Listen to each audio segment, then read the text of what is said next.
The funny thing is, back in the old days, in order to be a friar, you had to have facial hair. And I was thinking to myself, maybe that's why in the old days there was never any Asians that were friars.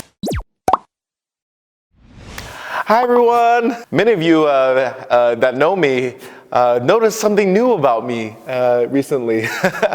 People have been asking me, "Oh, Brother Tom, you got a new look going on," And many people have been wondering why I've done this. And actually, it's been an interesting journey for me with this because for the season of Lent, I actually gave up shaving. Many people have asked and said, why did you give up shaving? It's so bizarre. One of the reasons why I decided to do this for my Lenten journey is I struggle a lot with loving myself. I struggle a lot with learning how to love myself and learning how to look in the mirror and say, I'm good.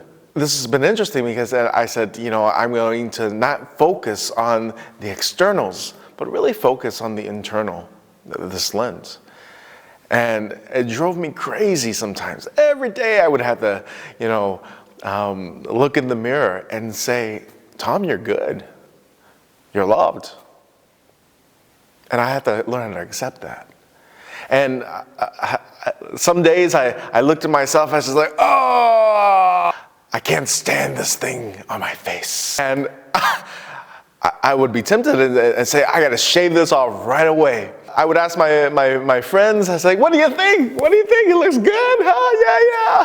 Yeah. And some people said right away, you look like a caveman. Because you're quarantined, you grew out this quarantine beard. One person said they looked at me and they said, oh, Father Tom, you're supposed to be an image of hope. And when you grow out this beard, you look sad. You look really sad. And I thought to myself, am I not allowed to be sad in times where people are suffering? Do you still see my goodness in the times and the moments where I don't look all that great? That my appearance may not look all that wonderful? Do you see how much I love you? I care for you. What I'm willing to do for you. And I think this is something that I had to focus on in my own heart, in my own life. Do you see my goodness? Do I personally also see the goodness that lives in me? That God wants to help me to recognize that I am made in His image and likeness. And there are moments where I was tempted to say, I can just shave this off, I can feel good, yet to embrace it.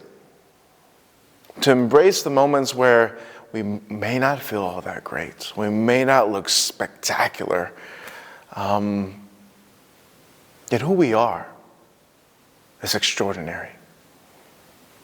What we're about is a blessing. It's a gift. You are a blessing. You are a gift.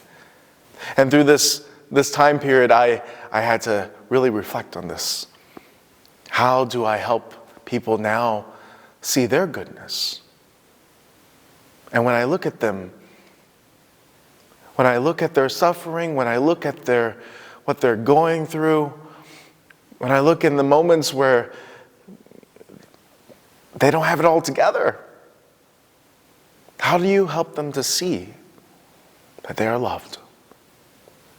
That each and every single one of us is a treasure in God's eyes. And in my eyes, I see your goodness too. I think we're really called to take a look at this. So, I think I've learned so much in this journey of Lent, and I'm not saying to go out, guys and ladies, don't go out and grow a beard or, don't put on makeup. I'm not saying that to do that. I'm saying learn how to love yourself. And in the challenges of that, look in the mirror every day and say, I'm so grateful for you, God, because you had made me so wonderful and so beautiful in your love. So I just invite you to reflect on that, if that helps you in your life and your faith, and may you always see the goodness of God. Oh, I gotta do something real quick. I'll be right back. All right. Here we go. Oh, I haven't shaved in such a long time. I don't know how to shave anymore. I don't know how other friars here, they have like giant beards. Beards that go all the way down to their chest. They seem to manage well. Oh my gosh, look at me now. Oh,